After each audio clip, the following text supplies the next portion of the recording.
Hello, everybody. Welcome to the Stronger Marriage Podcast with Trey and Lea. Hey there. It's good to be with y'all this afternoon. Glad you have joined us. Thank you for always tuning in when we have a new podcast episode. We are honored that you join us every chance you get. Yeah, it is an honor that you take your time to listen. Y'all keep us going. When you give us positive feedback, it makes us want to keep this up. Yeah. We had a guy at our church that I didn't even know listened to our podcast that caught me the other day and said, "When's the next podcast coming out? My wife and I enjoy listening." And I thought, man, that's awesome. I'm going to keep doing it. And it just kind of makes us keep doing it. So thank you for letting us know that you enjoy it and everything else. We appreciate that. That's right. Because sometimes we do wonder, is anybody listening? Is this doing any good? So when you let us know, like I said, that just keeps us going, motivates us. We appreciate that. So we're going to do something a little bit different today. We're going to talk sex because that's something that we talk about often on this podcast, but we haven't in a while. We always try to use our podcast to talk about contemporary topics, things that maybe you can't find elsewhere. We've tried really hard to be people who talk about sex from a Christian aspect and kind of what that looks like. And we want to talk today a little bit about maybe 5 things we've come up with that married couples with really good sex lives do on a regular basis. 5 things that married couples do with amazing sex lives. They just do this regularly. This is kind of maybe how they see sexual intimacy in their marriage. We like that word sexual intimacy instead of just sex, or sometimes we use the phrase making love or things along those lines. But we're talking sexual intimacy in this, and these are 5 things that would be good for you to implement into your marriage that would probably bless your sex life. When it comes to you and your spouse. And we're going to talk about some of these. Some of these may be a little controversial. That's all right. Some of these you may not agree with. That's okay. We're just telling you from our marriage standpoint, kind of how things work for us. And kind of has worked for us, has blessed us. So, might not work for everybody else. So, right off the bat, number one thing that couples do that really blesses their sex life is they are okay having awkward conversations about sex. and you're thinking awkward. They may not be awkward to you. But for us, when we started talking about sex, it was awkward because we didn't grow up in homes that talked about sex. And then all of a sudden we got married and it was okay. But it was awkward for us to talk about something that we had never really talked about before. So once you do this on a regular basis, it's not awkward anymore, and it blesses your sex life. So, talk about what you want, what's not working, what you're still curious about. Things you want to try. Listen to your spouse, communicate, learn kind of from each other kind of things. And as Lee said, we didn't grow up talking about this, and it was a little awkward at first, but we've become very comfortable doing this. We've read some books on sexual intimacy that helped, read them together, and sometimes it would make us talk about stuff, and that would help. That's probably one of the things that got us more comfortable talking about it. It was awkward for us to bring things up on our own. And so it's like, well, I read this, he said this in this book. Is this how you feel? Kind of thing. So that was helpful for us to initiate some conversations. We think and believe that the couples who are not afraid to talk about their sex life with one another probably have the best sex lives, because there's no wondering. It's just, hey, this is good, this is not good, whatever it is. Couples that can communicate about this, it's a very healthy thing to do. And can I just remind you that this is a beautiful gift that God created for marriage. Absolutely gorgeous gift. He is not uncomfortable with it. He's not uncomfortable with you talking about it. Something that God gave to your marriage to bless you is not something that God wants you to be ashamed of. And so it's okay for you to talk about these things. It's a very healthy thing. But we understand that if you grew up in a generation like ours, or even further back, that sex was just not something you talked about a whole lot. And so those may be a little awkward at times. And I think even us even though we're very comfortable talking about things, there are still some conversations we have occasionally that can be a little awkward because it's like, I'm going to throw this out here and see what she says. But it's just really, really healthy to talk about these things. And I think one of the things that will help, can I just say this? When you're talking sex with your spouse, you're being very vulnerable. And when your spouse talks to you about sexual intimacy, sexual needs, things going on in the bedroom, talk about being very intimate, very, very vulnerable. So be very gentle with your spouse. If you want them to be vulnerable with you and talk about things that, are kind of touchy subjects, don't make fun of them for bringing something up. Don't go, well, that's the dumbest thing I've ever heard.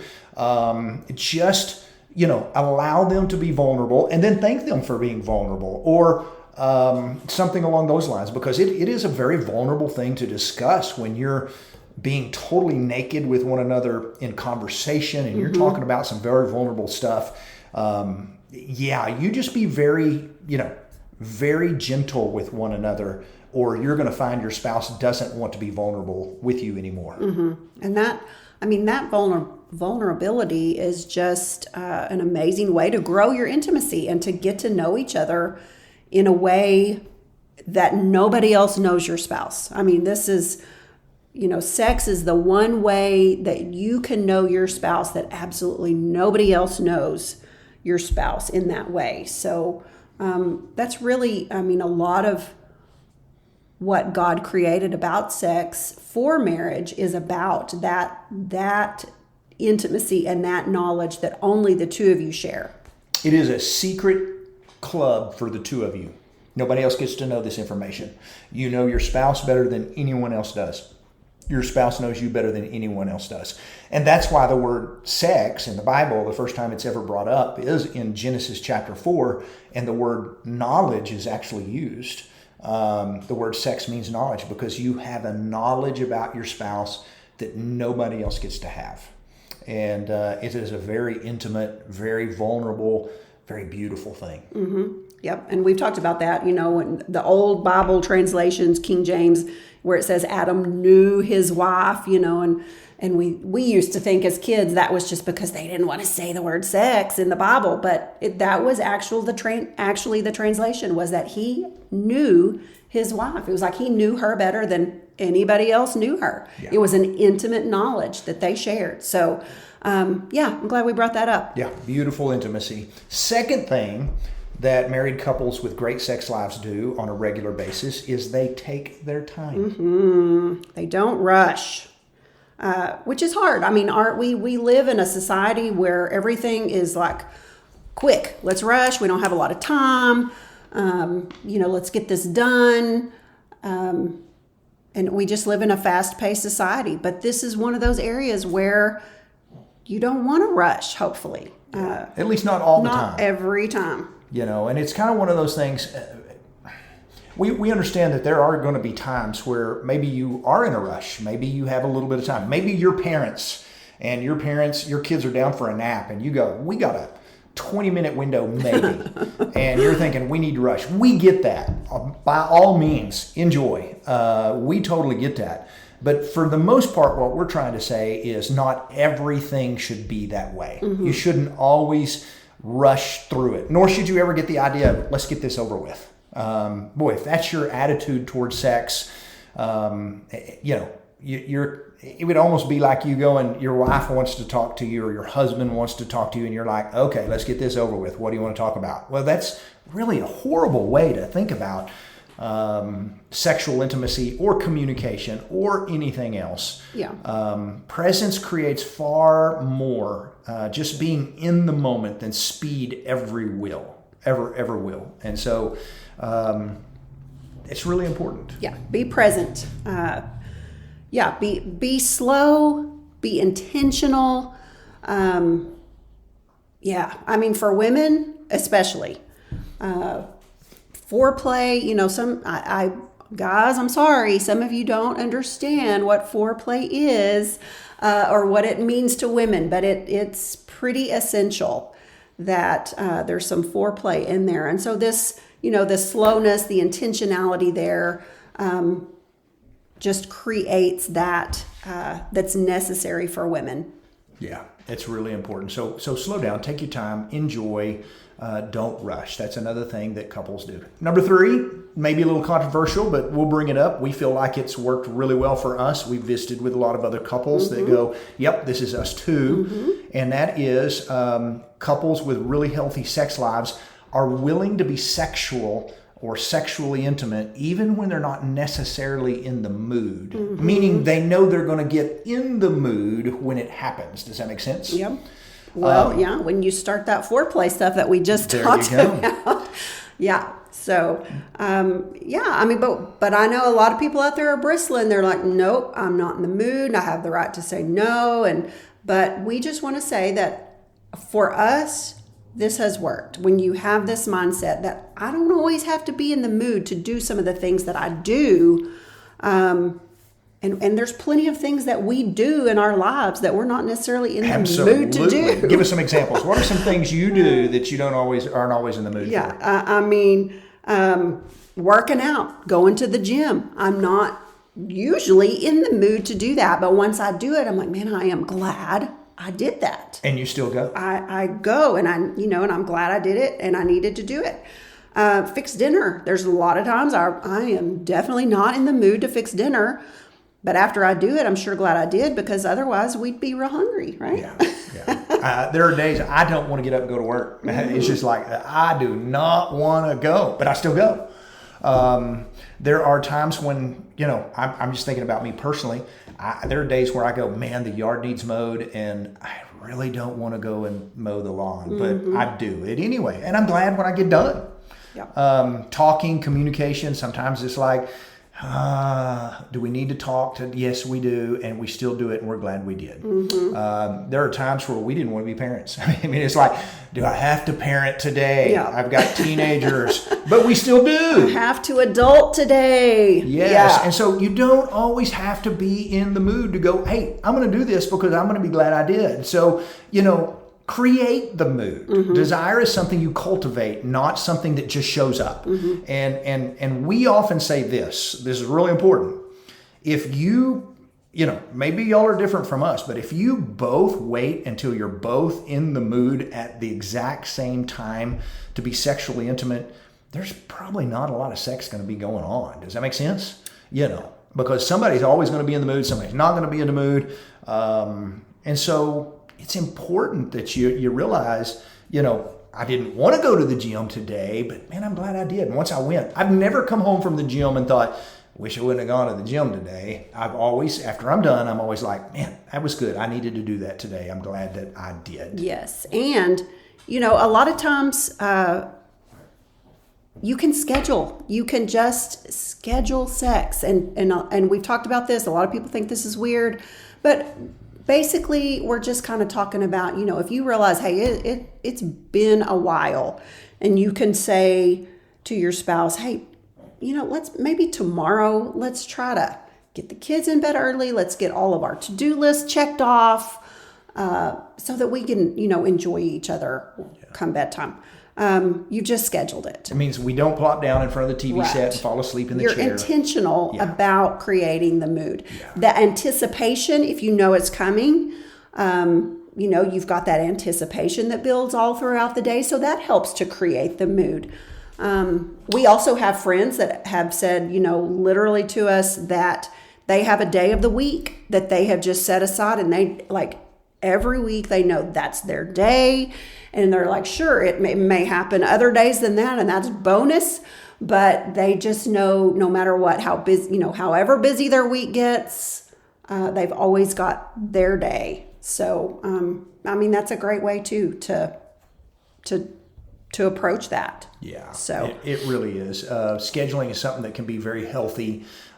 Lee has mentioned before. I don't understand it personally. Something about. For women, it is very beneficial because they can, knowing that it's coming. Yeah. It's such a mental thing for women, really.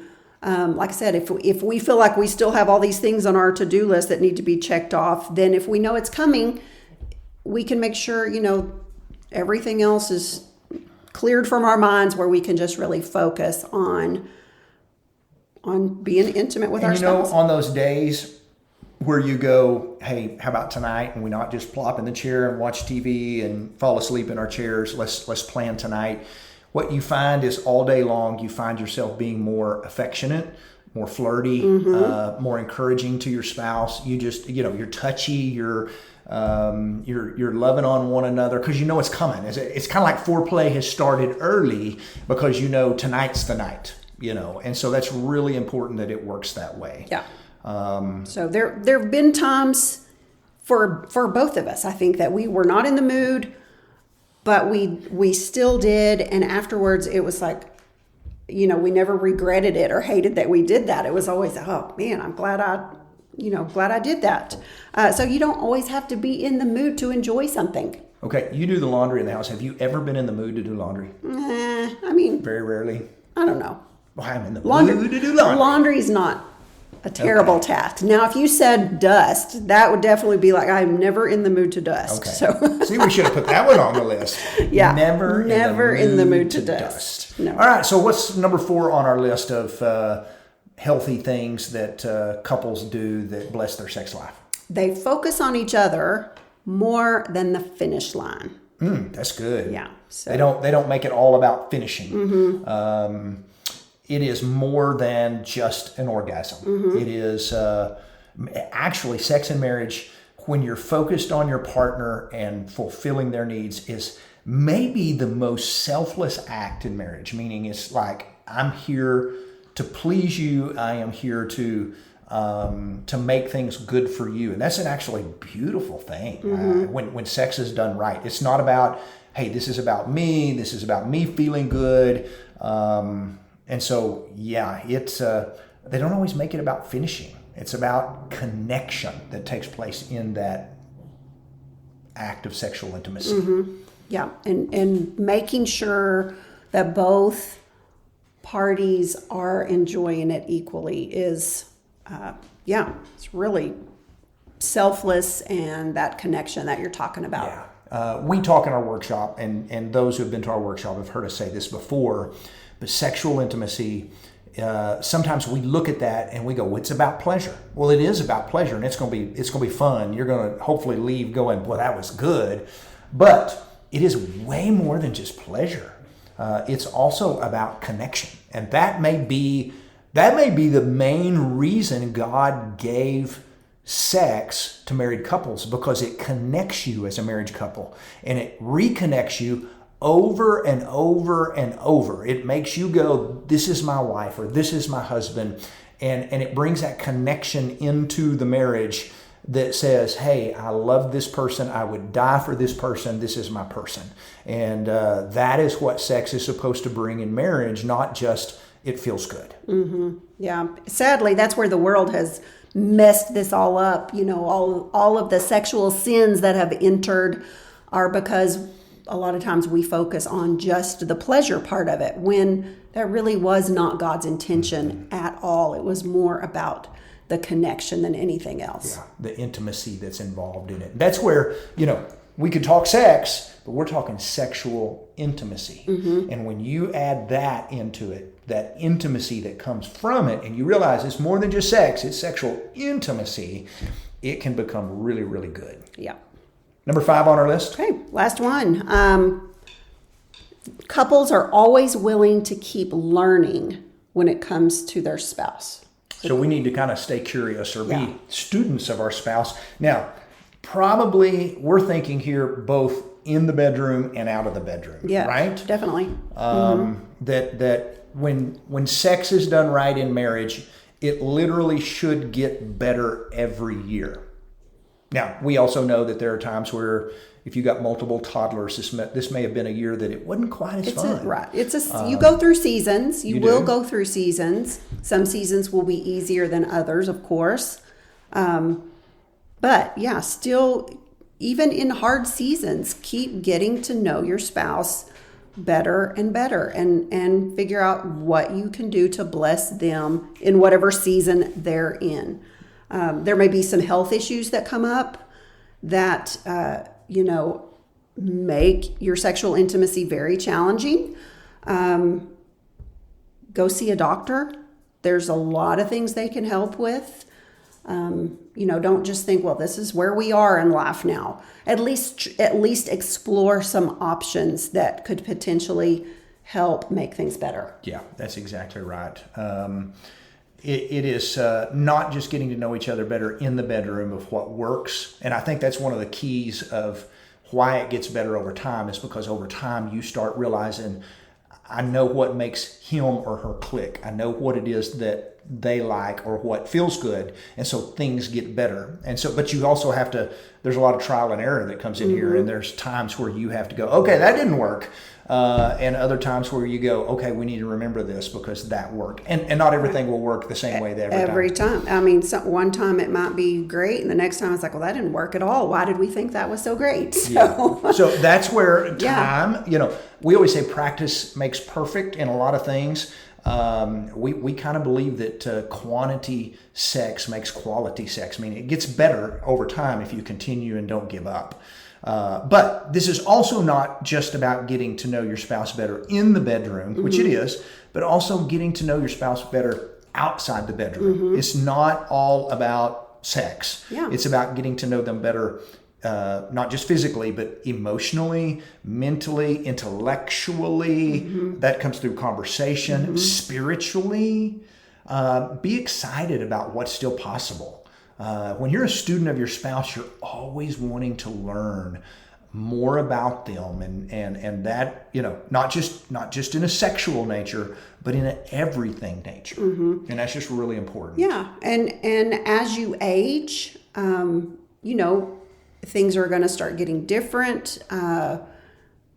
Frequency isn't as important anymore. And so getting to know your spouse emotionally, mentally, spiritually, all of those things really help keep that connection, that intimacy going, because you can be intimate in all those other ways. Whereas maybe when you were younger, you got a lot of your intimacy from sex. You can get it from spending time together, from having conversations together, from doing Bible studies together. Those kinds of things is where, as you age, that you might find your intimacy more. Yeah, that is true. And when you combine all those things, it makes it even better. Absolutely. So kind of summing things, summing? That's not the right word.